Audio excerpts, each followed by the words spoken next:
Avesi për shkak të garancisë bëri një marrëveshje me Kubën, e kishte një marrëveshje speciale, por bëri marrëveshje dhe Kuba i ofroi atij inteligjencë ushtarake dhe roje.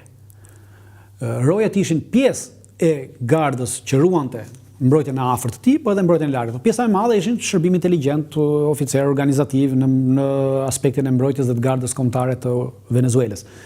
Dhe ta kubanezët këtë detyrë kishin. Dhe kubanezët u vranë nga venezuelianët, nuk u vranë nga amerikanët. Po pra se gjysma e tyre me sa pas ishin në një farë moshe, nuk janë për atyre që mund të Jo, u vranë nga venezuelianët në kazermë. Sepse nuk i bleheshin, pra ishin persona që nuk bleheshin, pra nuk i blenin dot. Dhe edhe rusët kanë edhe ata njësitë e tyre, pra kanë edhe ata njësi speciale të forcave speciale ushtarake, të cilat i kishin në rast se do të sulmojë Madurës dhe çka tjetër. Por ndryshimi është se forcat kubaneze jetonin në njëjtën kazermë në të cilën jetonte edhe në atë kazermën e Miraflores, që jetonte edhe ku është edhe pallati i presidencial, edhe garda. Shtëpia e bardhë venezueliane. Ata janë pjesë asaj kazerme, kurse rusët nuk qëndronin në kazermë. Rusët qëndronin në ambasadën ruse. Dhe kur nisi ky sulm, rusët u nisën nga ambasada ruse, ata kanë 2 njësi atje për të ardhur në ndihmë. Por gjatë gjithë rrugës kanë pasur përleshje me forcat venezueliane. Pra ka pasur dhe nuk arritën dot, absolutisht, tradhtia ishte brenda. Pra u shit Maduro për nevojat e tyre, sepse unë mendoj që shitja ka ndonjë aspekt. Pra, në rast se do të shkonin në një luftë, aktualisht Venezuela nuk ka kapacitetet të tilla që t'i bëj ballë Shtetet Bashkuara të Amerikës, pra në një sulm të madh. Që the nuk te ky misioni që Venezuela nuk ka ushtri.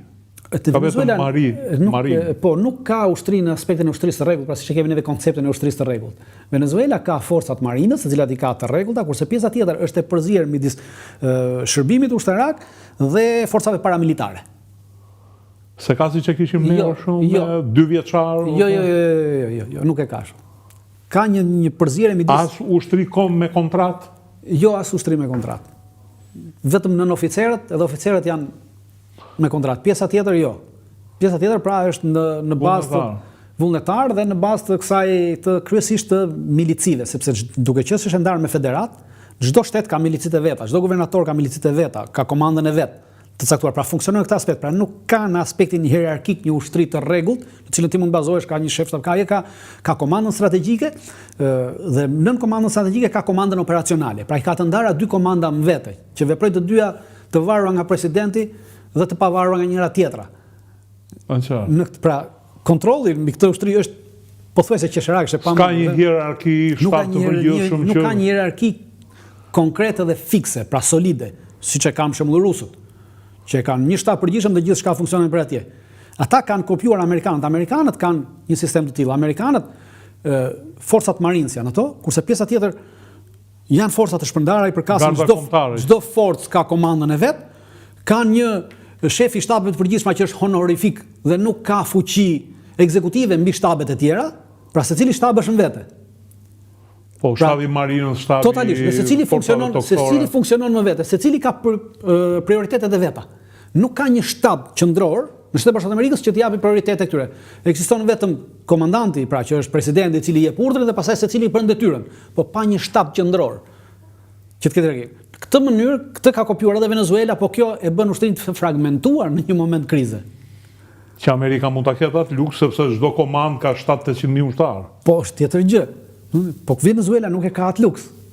Prandaj është e pamundur që ta bësh këtë në ushtrinë venezueliane. Nuk mund të funksionojë kjo. E megjithatë një pushtim është dhe çdo lloj pushtimi, pse pushtim? Pushtimi është i vështirë sepse ka terren. Shikoni, unë do të jap Havita e kishte 900.000 km2, sa Gjermania e Franca të marrën së bashku, ose 300.000 sa një Ukrainë e gjysmë. Po sa një Ukrainë e gjysmë, po sa Ukrainë 6.000. Shikoj, shumë interesant. Në vitin 2019, CNN-i jepte një reportazh, edhe nuk e mbaj, po te YouTube mund gjendë reportazh, jepte një reportazh edhe ishte me forcat amerikane në Afganistan. Edhe ishte me një kompani. Edhe iknin nga baza e Bagramit në drejtim. Edhe kur dalin edhe operatori, gazetari e pyet komandantin, ishin komandant batalioni, ai dhe i thot: sa kontrollon ju në këtë terren? Edhe ai i thot: përpara aq sa shef syri, kurse anash nga 100 metra. Kjo është kontrolli që kemi në Afganistan, thotë. Kurse në Venezuelë, syri nuk shef më shumë se 50 metra sepse është xhungël, anash nuk shef më shumë se 2 metra sepse është sërish xhungël. Pra ti nuk ke mundësi se pra s'ke garanci, s'ka asnjë lloj gjëje. Pra kjo terreni, gjeografia ta bën të pakontrollueshme, të pa marrë terrenin. Pra ti e gjatë gjithë kohës në konstant në imagjinoni një Vietnam dhe ti absolutisht. Ku kishe 600.000 ushtarë. Kjo është. Shtetet e Bashkuara, pa harruar vietnamezë-jugorët që ishin po aq. E vërtetë që nuk e pushton dot Venezuelën, Shtetet e Bashkuara të Amerikës. Pra nuk e pushton dot në atë që ta pushton si pushtuan Irakun. Nuk e pushton dot. Sepse është terren malor, terren xhungël, e gjithë atje ke të pamundur ta mbash në kontroll. Vesh një popullsi një herë gjysmë e madhe se Iraku. Por problemi jo vetëm kaq, por problemi është që baza Venezuela për luftrat që janë bërë në vendet e Amerikës Latine, në Kolumbi, në Ekuador, në gjitha ato, në Guajana, në gjitha këto, janë bërë luftra midis forcave të majta dhe forcave të djatha. Dhe gjitha forcat e majta kanë pasur bazën në Venezuelë. Pra ti ke të bësh me forca marksiste-leniniste, të cilat e kanë gjithë jetën e tyre parim luftim kundër imperializmit amerikan.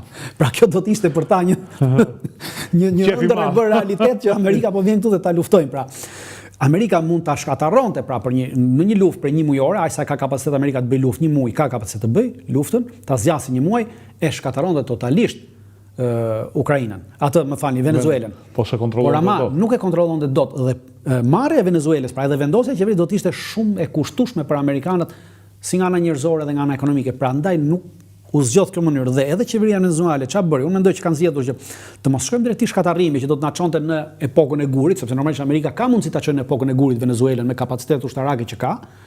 Pra vetëm me Tomahawk të sulmoj gjitha pikat ajo mbaroi, pra nuk është se ke kapacitetet të përballosh. Plus që kryesisht ajo është e instaluar popullsia në luginën e Orinokut, që po, në atë brezin e Orinokut që quhet edhe plus në brezin detar që ka atje. Po.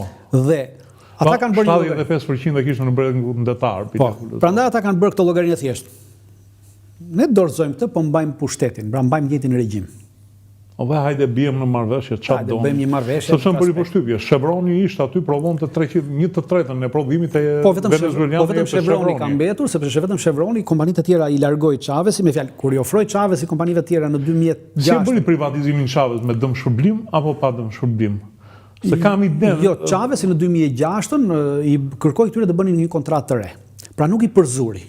Kërkoi të bënin kontratë re ku qeveria të merrte shumicën, pra Venezuela merrte shumicën, ta të merrte një pakicë. Nga të gjitha këto vetëm Chevroni pranoi kontratën që mos largohej, kurse të tjerat me ExxonMobil me të gjitha u larguan dhe hodhën e kanë hedhur procese gjyqësore nëpër arbitrazhe të cilat i kanë fituar një pjesë, të cilat vazhdojnë arbitrazhe të tjera. Pra nuk i bëri shtetëzim siç bëri Irani me Mossadekun. Po i ofroi ndryshimin e kontratës, ata nuk pranuan ndryshimin e kontratës. Atëherë ai i largoi, pra kur pranuan ndryshimin e kontratës, e ndërprem kontratën. Pra u ndërpre kontrata, por nuk u bë shtetëzim në aspektin e me dekret po që bëjmë shtetëzim. Ndërprem kontratën sepse ti nuk do të rishikojmë kontratën, atë ne ndërpresim rrokatrën dhe ti largohesh, atëherë unë e marr këtë pjesë dhe e përdor, por nuk kam bërë shtetëzim në aspektin që është bërë shtetëzim. Për këtë arsye, edhe ana ligjore thoshte që është e jona.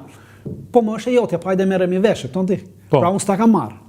Pra kjo është ajo aspekti që mbetet nga ana ligjore dhe ndërkombëtare që unë s'kam nxjerr dekret për ta sekuestruar, për ta marrë. Po të kishe nxjerr dekret, atëherë po ti kishe njësoj si atje. Po këtu qëndron ajo që ka ndodhur kjo. Kleçka. Edhe që amerikanët po përpiqen që të gjejnë një sepse një pjesë kanë fituar arbitrazhet dhe kërkojnë parat.